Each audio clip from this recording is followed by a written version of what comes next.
Ini dari Filipi, surat Paulus kepada jemaat di Filipi, Filipi pasal 1, Filipi pasal 1 ayat 20 sampai 24. Filipi pasal 1 ayat 20 sampai 24. Ayat 20 sampai 24, firman Tuhan. Sebab yang sangat kurindukan dan kuharapkan ialah bahwa aku dalam segala hal tidak akan beroleh malu, melainkan seperti sedia kala, demikian pun sekarang Kristus dengan nyata dimuliakan di dalam tubuhku, baik oleh hidupku maupun oleh matiku. Karena bagiku hidup adalah Kristus dan mati adalah keuntungan.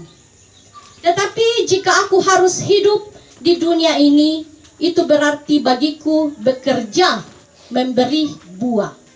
Jadi mana yang harus kupilih, aku tidak tahu. Aku didesak dari dua pihak.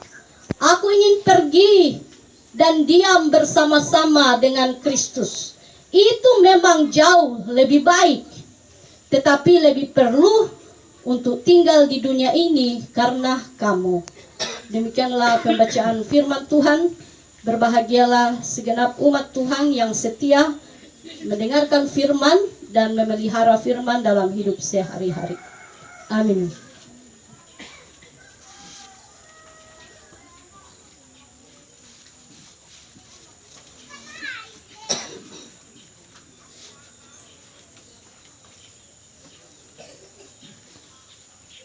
Judul khotbah pada siang ini yaitu mati adalah keuntungan. Saudara-saudara, mendengar kata keuntungan, maka pada umumnya pikiran kita terarah pada pelipat gandaan uang. Keuntungan uang diperoleh seseorang dari kegiatan jual beli barang dan jasa. Keuntungan juga dapat dialami oleh seseorang karena mendapatkan sesuatu benda berharga atau uang dari orang lain. Itulah sedikit contoh pemaknaan tentang sebuah keuntungan. Namun saat ini, hati kita terkejut dan sulit untuk memahami ketika mendengar pernyataan bahwa mati adalah keuntungan. Secara sepintas mendengar pernyataan itu, mungkin kita berkata, mana ada keuntungan di balik kematian?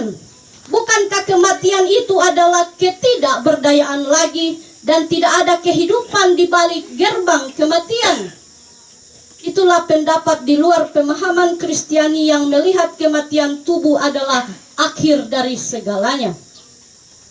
Saudara-saudara, selanjutnya bagaimana perspektif Rasul Paulus sebagai seorang penginjil Kristiani dalam menilai kematian itu? Bagi Rasul Paulus, ia memegang prinsip iman yang kuat bahwa kematian adalah sebuah keuntungan. Dari sisi mana kematian adalah keuntungan bagi Rasul Paulus? Pada bagian akhir ayat 20, Rasul Paulus berkata, Kristus dengan nyata dimuliakan di dalam tubuhku, baik oleh hidupku maupun oleh matiku. Jadi Rasul Paulus bukan hanya di saat ia hidup, Tuhan dipermuliakan di dalam tubuhnya, tetapi juga di saat ia mati, Kristus pun dipermuliakan di dalam tubuhnya. Itulah keuntungan baginya di saat ia mati. Bagi Rasul Paulus, hidup dan matinya adalah untuk kemuliaan Tuhan. Rasul Paulus juga memandang kematian sebagai keuntungan karena ia pergi dan diam bersama-sama dengan Kristus. Itu jauh lebih baik, sekalipun hidup untuk memberi buah di dunia juga penting. Kata pergi bagi orang Yunani dalam konteks ini dipakai untuk kapal yang mengangkut sauh menuju pantai.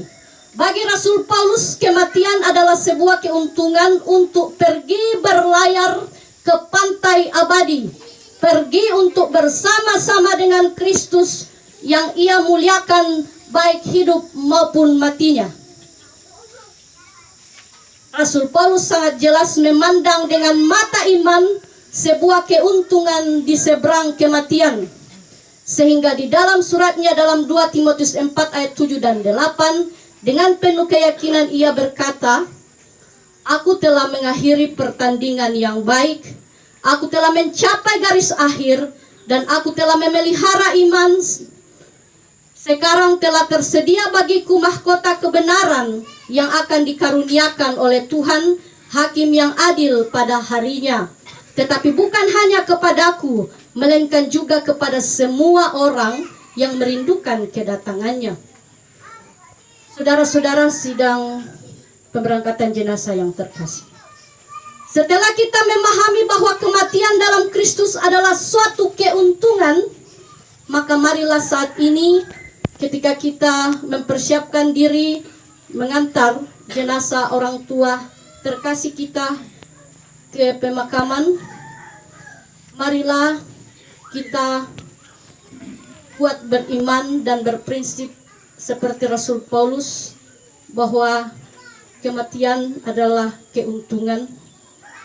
Marilah kita tidak goyah dan larut dalam kesedihan yang berkepanjangan setelah orang tua terkasih dimakamkan, melainkan kita memahami sepenuhnya dan mampu melihat dengan mata iman bahwa kematian orang tua yang kita kasihi, Ibu almarhumah Deborah yang kita kasihi ini, kematiannya adalah keuntungan baginya untuk pergi bersama Kristus.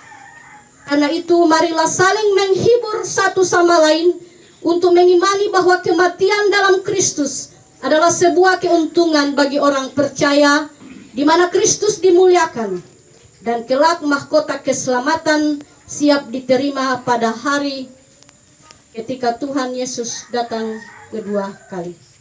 Demikian perenungan firman Tuhan. Amin.